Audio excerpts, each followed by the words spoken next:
Halo sahabat Wonder Woman, kita kembali lagi kepada masalah hutang.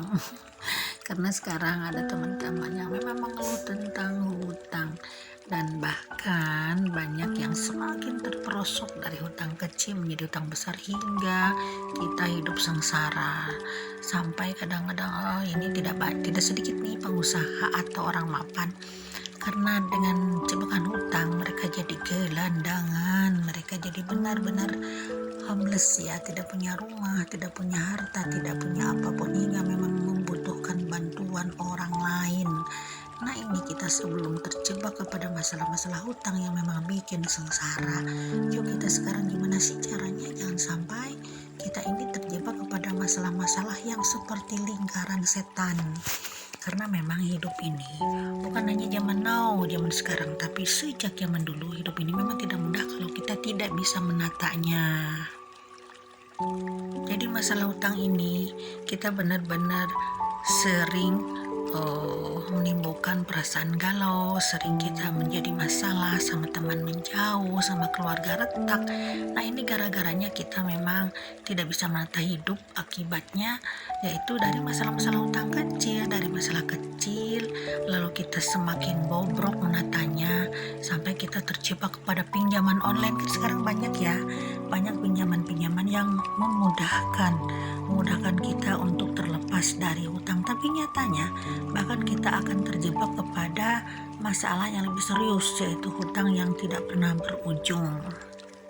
Mungkin ini akan membantu kita. Ada beberapa poin yang saya renungkan dan saya jalanin. Pertama, kurangi gaya hidup. Jadi gaya hidup itu jangan selalu kita mengikuti mode. Misalkan wah ini zamannya mode baju warnanya begini nih, lalu kita ikutin.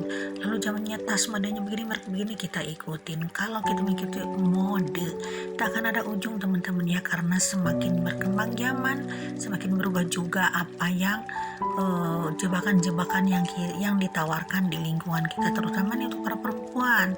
Biasanya nih ada hal-hal yang menjadi tren, lalu kita terbiasa mengikuti mode ya terus saja sampai kita akhirnya berhutang-hutang karena ingin mengikuti mode. Nah, itu jangan hindari teman-teman ya, karena orang yang kaya itu tidak seperti itu gaya hidupnya, tapi mereka kadang dia tuh memperbaiki tas yang putus, memperbaiki sepatu yang putus, memperbaiki baju yang sudah robek, disambung atau diperbaiki kembali hingga akan lebih berguna lagi. Jangan sampai kita karena utang kita jadi sengsara karena salah perhitungan. Yuk kita sekarang mulai menghitung-hitung apa sih yang menguntungkan, apa juga yang merugikan untuk kehidupan kita sendiri tentunya. Yang keduanya, kurangi rasa ingin pamer. Kan biasanya nih, terutama ibu-ibu juga nih, kalau pengajian, wah ingin pamer nih. Misalkan nih aku punya tas baru atau aku punya kerudung baru dengan merek A, merek B. Nah, itu rasa pamer itu dikurangin teman-teman ya, bahkan dihilangkan. Dan kita berusaha hidup lebih sederhana, yang penting bersih, yang penting tidak robek. Misalnya wah baju deh. Jadi kurangi kebiasaan ingin pamer.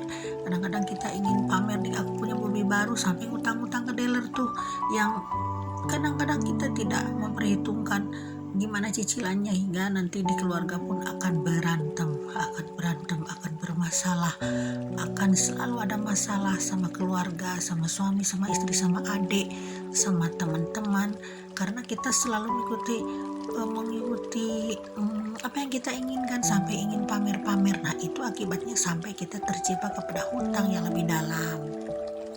Ketiganya, hindari penawaran-penawaran pinjaman-pinjaman online, pinjaman-pinjaman singkat yang seolah-olah itu menolong, padahal sebenarnya menjebak teman-teman ya, hingga nanti kita dalam masa jatuh tempo kita tidak bisa melunasinya. Kita stres karena kita ditelepon terus kan, biasanya begitu.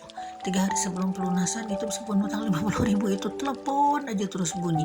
Jadi ya kasihani diri kita lah, jangan sampai kita stres terus menerus gara-gara utang yang memang tanpa perhitungan. Yang keempatnya, coba kita menambah penghasilan. Misalkan kita sudah kerja nih di pabrik misalkan. Nah, dengan coba menambah penghasilan, misalkan pertama ngelembur bisa, keduanya bawa dagangan-dagangan atau bisnis-bisnis kecil ya, kayak makanan camilan atau kerajinan tangan, bawa itu ke perusahaan, bawa itu ke kantor, kita bisnis di situ nggak apa-apa sama teman. Kita misalkan jualan parfum, jadi parfum yang belinya 20.000 kita jual 25.000, itu kan kalau kita laku 5 sehari, kalau 5 sehari itu lakunya kan sudah lumayan, sudah 25.000 tuh kan, bisa nutupin ongkos, bisa nutupin untuk biaya kekurangan dan pengeluaran di rumah. Lalu kelimanya, sering berbagi makanan, berbagi rezeki, berbagi apa saja kepada teman-teman. Sehingga nanti kalau kita sering berbagi, alam semesta pun akan mengembalikan apa yang kita berikan kepada orang-orang di sekitar kita. Tentunya ini rasa berbagi ini sangat penting, karena memang akan mempertinggi frekuensi kita sehingga kita rezekinya akan lebih banyak yang dikirim alam semesta yang kita tidak duga.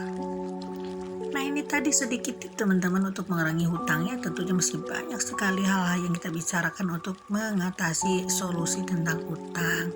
Oke, nanti kita akan dibahas pada video berikutnya. Sekian dulu, bye for now.